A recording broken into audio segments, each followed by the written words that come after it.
해양경찰서와 함께하는 시간입니다. 바다 한전 미리 보기 제주 해양경찰서 강승호 순경 나와주셨어요. 안녕하세요. 네, 안녕하세요. 네, 오늘은 날씨 추워지는데 감기 걸리시지 않으셨죠?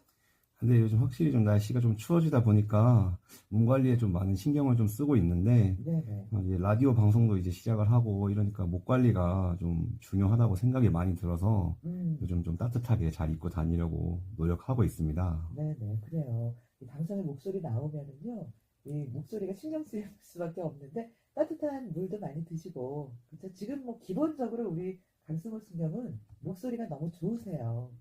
네, 감사합니다. 알겠습니다. 그런 좋은 목소리로 오늘도 네, 바다 관련 소식 들어보도록 하겠는데요. 자, 그럼 지난 2주간의 제주 해경 소식 먼저 어떤 소식으로 시작을 해볼까요? 네, 첫 소식입니다. 저번 달 11월 26일 새벽 2시 16분경에 제주 북촌 북방 4.6km 해상에서 어선이 조업 중에 스크류에 부유물이 감겨서 운항이 불가하다는 신고가 접수가 되었습니다. 네. 네, 이날은 제주도 전해상에 풍랑주의보가 발효되어 있었는데요. 파고가 2.5에서 3.5로 매우 높게 일고 있었습니다. 저희 해양경찰이 구조차 접근하기도 좀 쉽지 않았던 그런 날이었는데, 네. 다행히도 오전 8시경에 어선에 근접을 해서 네. 예인을 시작을 했고, 성상항으로 안전하게 입항을 시킨 그런 사고가 있었습니다. 네. 근데 이게 스크류에 부유물이 감기게 되면은 이제 배 자체를 운항이 불가능하거든요. 네네. 그래서 날씨가 좋지 않을 때 배가 큰 위험에 노출이 좀 될 수가 있습니다. 그래서 출항을 하시는 선장님들께서는 부유물이 감기지 않도록 신경을 좀 많이 써주셔야겠습니다. 그러네. 굉장히 위험할 뻔한 그런 상황이었는데, 근데 또 하나의 걱정이 그 최근에 이런 그 사고들이 좀 많이 발생하고 있다고요? 네, 맞습니다. 최근에 부유물 감김 사고가 좀 많이 발생을 하고 있는데요. 네. 네, 저번 달인 11월만 저희 해경에서 확인한 사항으로 총 7건의 사고가 발생을 했고요. 네. 올해 전체로 봤을 때는 총 65건의 부유물 감김 사고가 발생을 했습니다.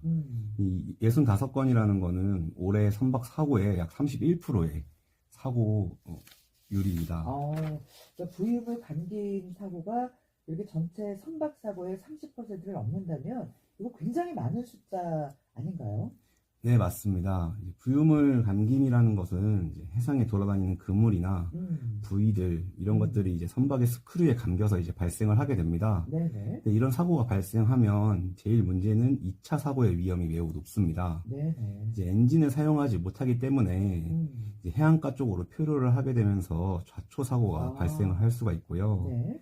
주변의 다른 어선들과 거리가 가까운 상태에서 그냥 스크류에 부유물이 감기게 되면 네. 충돌 사고도 발생을 할 수 있는 만큼 각별히 주의를 해주셔야 합니다. 네, 정말 위험한 상황으로 이어질 수 있는 부분인데 정말 이렇게 스크류에 부위물이 걸리지 않도록 정말 각별히 신경들을 많이 써주셔야 될 것 같습니다.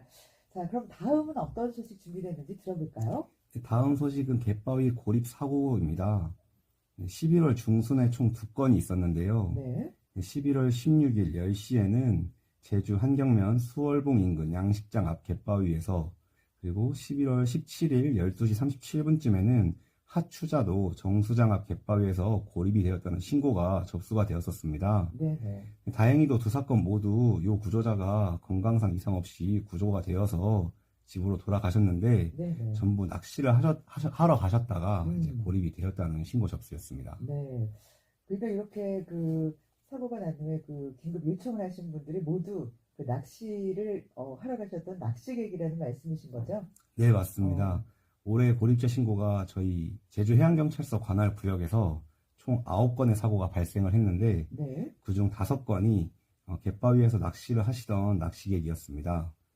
예, 갯바위는 좀 복잡한 수중 구조와 조류의 흐름이 원활한 부분이 많아서 네네. 물고기들이 살기가 좋다고 하는데, 이제 이러한 부분이 저희 사람에게는 정말 위험한 부분이 되는 게 많습니다. 네네. 그래요. 이 낚시하시는 분들 포인트라고 해서 갯바위는 조금 위험한 곳이지만 무리하게 좀 낚시를 하러 가는 경우가 있는데, 사실 이제 갯바위에는 뭐 해조류나 이끼 이런 것들 때문에 좀 미끄러운 곳들도 많고요. 그리고 또 물이 들어오면 갑작스럽게 조금 이제 잠기면서 고립이 되는 그런 순간들, 그런 상황들이 다 위험한 거 아닐까요? 네, 맞습니다. 해조류나 이끼는 보통 갯바위에 많이 붙어 있는데 이제 네네. 잘못 밟으시면은 매우 미끄러워서 자칫하면 넘어져서 골절 등의 사고가 발생을 할 수가 있습니다. 네네. 또한 너울성 파도도 정말 아, 위험한데요. 맞아요. 너울성 파도라고 하는 것은 갑작스럽게 해안가에 있는 큰 파도를 이야기하는데 이런 너울성 파도는 날씨에 상관없이 갑작스럽게 오기 때문에 음, 예측이 어려워서 큰 사고를 유발할 수가 있습니다. 그래요. 아까 말씀하신 부분 가운데 모든 게 예측되는 게 아니기 때문에 그런 돌발 상황들이 굉장히 위험한 경우들이 많잖아요. 자, 그렇다면 이 낚시하러 가시는 분들 자, 이런 사고 예방 위해서 어떤 부분들 신경을 써주시면 좋을까요? 네, 저희 해경에서 이러한 상황을 예방하기 위해서 기상 악화나 풍랑특보 발효 가능성이 좀 커지게 되면 네. 연안 안전사고 위험 예보 주의보를 발령을 합니다. 이번 11월 17일도 연안 안전사고 위험 예보 주의보를 발령을 했는데요. 네. 이렇게 연안 안전사고 위험 예보가 발령을 하게 되면 갯바위에서의 낚시나 이동 등을 자제를 해주시면 감사하겠습니다. 네. 이 연안 안전사고 위험 예보 발령은 어떻게 우리가 확인할 수가 있나요? 네. 네, 이제 저희 해경이 위험 예보를 발령하게 되면 음, 일단 1차적으로 뉴스 보도를 나가게 되고요. 네네. 그리고 제주 해양경찰서 홈페이지에 게시를 하게 됩니다. 또한 네, 기침하시고요. 네, 네. 또한 도청과 시청 쪽에 협조 요청을 해서 버스 교통정보 시스템 네. 그리고 재난안전 전광판 그리고 연안 여객터미널 전광판 등에 표출이 되고 있으니 네. 한 번씩 확인하셔가지고 안전하게 레저 활동을 즐기시면 좋을 것 같습니다. 네, 그래요. 저희 교통방송에서도 이제 해양 관련 소식 캐스터분들이 전해주실 때 풍랑주의보가 내렸습니다. 그리고 오늘은 너울성 파도가 있을 수 있습니다. 월파 주의해 주세요. 이런 말씀 드리는데 이거는 낚시하시는 분들뿐만 아니라 해안 가까이 계신 분들은 언제나 그런 정보를 네, 참고해 주시면 좋을 것 같아요. 자, 그렇다면 오늘 이 시간 통해서 우리가 갯바위 사고 예방 수칙 확실히 좀 익히고 갈까요? 오늘 이 부분들 여러분들 딱 기억을 해주시면 좋을 것 같습니다. 네, 갯바위 사고 예방 수칙으로는 네. 첫째 물때를 확인을 하셔야 되고 네. 그리고 들물 시간에 알람을 설정하셔서 그 전에 빠져나올 수 있도록 시간 확인을 철저히 하셔야 합니다. 네. 네, 두 번째로는 기상 정보를 수시로 확인을 하고요. 네, 세 번째는 출입 금지구역 출입을 금지하고 네, 네. 또 주변 상황을 자주 살펴서 이제 위험한 부분이 있는지를 자주 확인을 해주셔야 되고 네. 또 넷째는 호루라기, 랜턴 이런 것들을 휴대를 해주시고 또 체온 보험용 담요도 혹시 모를 상황을 대비해서 준비를 해주셔야 됩니다. 네, 그리고 다섯째는 물에 잠긴 흔적이 있는 갯바위 같은 거에서는 활동을 금지를 해주셔야 되고요. 네, 네. 네, 여섯째로 안전사고 대비 꼭 2인 이상이 함께 활동을 해주셔야 되겠습니다. 그리고 마지막으로 제일 중요한 구명조끼 착용이 있겠습니다. 그래요. 이런 지켜야 될 내용들을 지키면서 네, 즐겁게 낚시하셔야겠죠? 자, 마지막 소식 하나 더 남아있다고요? 네, 마지막 소식은 저희가 음주운항에 관한 내용을 좀 설명을 좀 드리려고 하는데요. 음주운항이라고 하면 술에 취한 상태에서 선박에 조타기를 조작하거나 조작할 것을 지시하는 행위로 혈중 알코올 농도 0.03% 이상인 경우를 말합니다. 최근 단속 사례로 10월 17일 11시 28분쯤에 제주 한림항 내에서 음주 상태로 20톤급 근해 유자망 어선을 운항한 혐의로 네. 검찰에 불구속 송치된 사건이 있었습니다.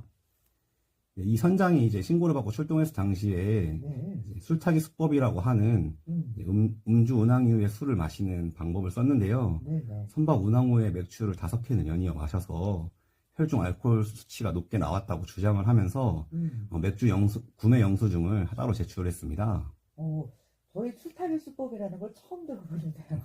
그러면 이 심증은 있는데 확실하진 않은 그런 상황이었을 것 같은데, 자, 이런 상황에서도 이제 술을 마신 거는 사실이니까 해경에서는 이런 그 순간에 어떻게 대처를 하나요? 네, 그래서 저희 해경이 이제 편의점 인근 CCTV를 확보하고 그 선장의 동선을 확인해서 주장이 거짓임을 밝혔고 그렇군요. 네, 결국 선장이 이제 시인을 하게 됐습니다. 네네. 그래서 이런 술타기 수법은 운전에도 많이 이용이 되는데 저희가 앞으로도 더더욱 강력히 대응할 예정입니다. 네네. 해양에서의 이제 음주 운항이라고 하면 인명 피해 및 재산적 피해 등 대형 사고로 이어질 가능성이 좀 높기 때문에 네. 음주 운항은 반드시 근절돼야 하기 때문에 저희가 이 음. 방송을 통해서 꼭 한 번 더 말씀을 드리고 싶었습니다. 그래요.